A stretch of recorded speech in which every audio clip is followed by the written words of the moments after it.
ಪಾರು, ನಿನ್ನ ಗಂಡಿನ ಕರ್ಕೊಂಡು ಗೇಟ್ ಹತ್ರ ಇರು, ಇದನ್ನೆಲ್ಲ ಕೊಟ್ಟು ಬರ್ತೀನಿ.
ಅಮ್ಮವ್ರೆ,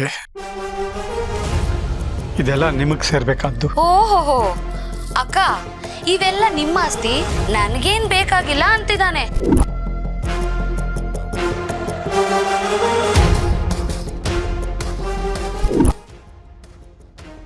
ನನ್ನನ್ನು ಕ್ಷಮಿಸ್ಬಿಡಿ ಅಮ್ಮವ್ರೆ. ನಿನ್ನೆ ನನ್ನ ಮಗಳು ಮಾಡಿದ ತಪ್ಪಿಗೆ ಬೇರೆ ಯಾರಾದರೂ ಆಗಿದ್ರೆ ಸುಮ್ಮನಿರ್ತಿರ್ಲಿಲ್ಲ.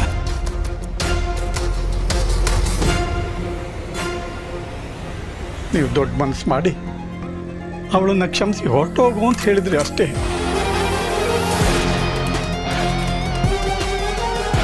ಬೆಳೆದು ನಿಂತ ಮಗಳು ಹೊರಟೋಗು ಅಂದ್ರೆ ಎಲ್ಲಿ ಹೋಗ್ತಾಳೆ?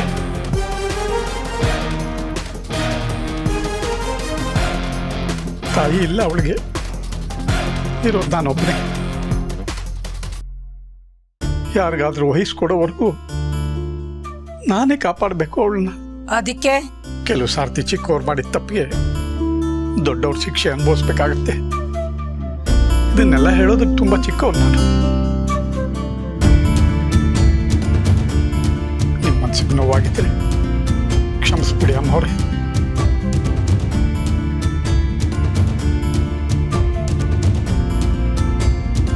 ಆದಿತ್ಯ ಯಜಮಾನ್ರಿಗೆ ಹೇಳೋದಕ್ಕೆ ಯಾಕೋ ಮನಸ್ಸು ಒಪ್ತಿಲ್ಲ.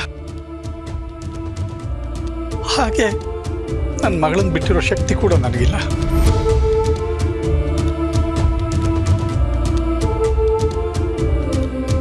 ನಾನೇನು ಬರ್ತೀನಿ ಅಮ್ಮವ್ರೆ.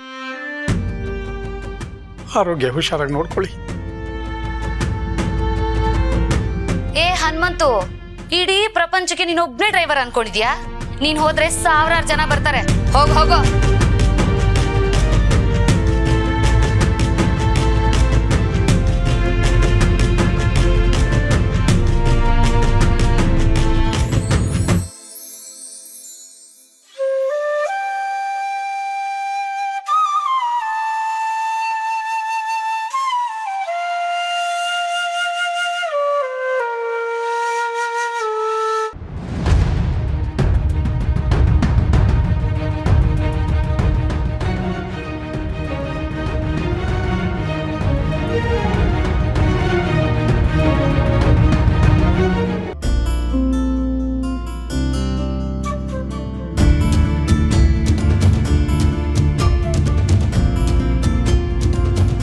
ಅಲ್ಲಿ ಕಾರು ಓಡಿಸುವಾಗ ತುಂಬಾ ಮಿಸ್ ಮಾಡ್ಕೊಂಡೆ. ಯೋಚನೆ ಮಾಡಬೇಡಿ. ಇನ್ಮೇಲೆ ನಾನಿದ್ದೀನಲ್ಲ, ನೀವು ಆರಾಮಾಗಿ ಕೂತ್ಕೊಳ್ಳಿ. ಎಲ್ಲಿಗೆ ಬೇಕೋ ಅಲ್ಲಿ ಕರ್ಕೊಂಡು ಹೋಗ್ತೀನಿ.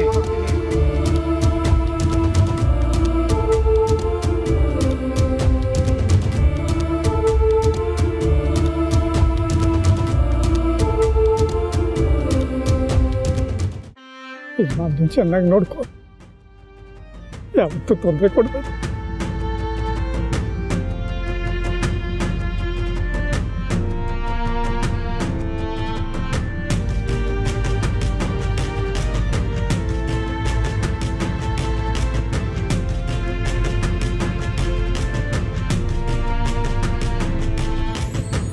ಗಣಿ, ಅಪ್ಪಂಗ ಕಾರ್ ಅಂದ್ರೆ ಎಷ್ಟು ಪ್ರೀತಿ. ಅದನ್ನ ಬಿಟ್ಟು ಹೋಗೋದಕ್ಕೆ ಇಷ್ಟು ದುಃಖ ಪಡ್ತಾ ಇದ್ದಾರೆ. ಈ ಮನೆ ಬಿಟ್ಟು ಹೋಗೋದಕ್ಕೆ ಅವ್ರಿಗೆ ಎಷ್ಟು ದುಃಖ ಆಗಿರಲ್ಲ. ಅಕ್ಕ ಅಪ್ಪ ನಮಗ್ ಬೇಜಾರಾಗಬಾರ್ದು ಅಂತ ತೋರ್ಸ್ಕೊತಿಲ್ಲ ಅಷ್ಟೇ.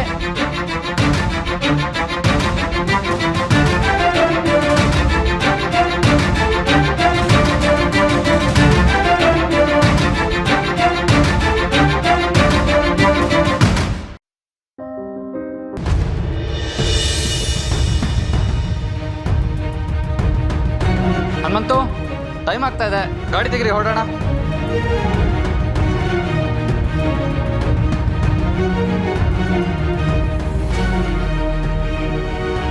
Good morning. Good morning. ಅಮ್ಮ ಮಧ್ಯಾಹ್ನ ಹನುಮಂತನ ಕಳಿಸ್ತೀನಿ. ಮೆಹ್ತಾ ಎಂಟರ್ಪ್ರೈಸಸ್ ಅವ್ರಿಗೊಂದು ಫೈಲ್ ಇತ್ತು, ಸೈನ್ ಮಾಡಿಕೊಡಿ. ಹನುಮಂತನ ಮನೆ ಬಿಟ್ಟು ಕಳ್ಸಾಯ್ತು. ಅವನ ಮಗಳ ಜೊತೆ ಅವನು ಹೋದ.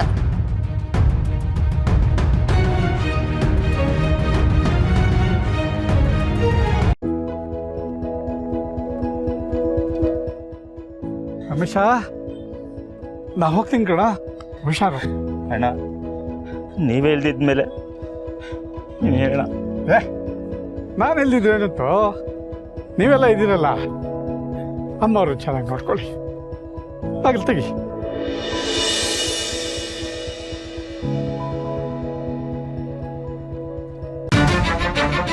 ಜಯ, ಬೇರೆ ಡ್ರೈವರ್ನ ಬರಕ್ಕೆ ಹೇಳು. ಬೇಡ, ನಾನೇ ಡ್ರೈವ್ ಮಾಡ್ಕೊಂಡು ಹೋಗ್ತೀನಿ.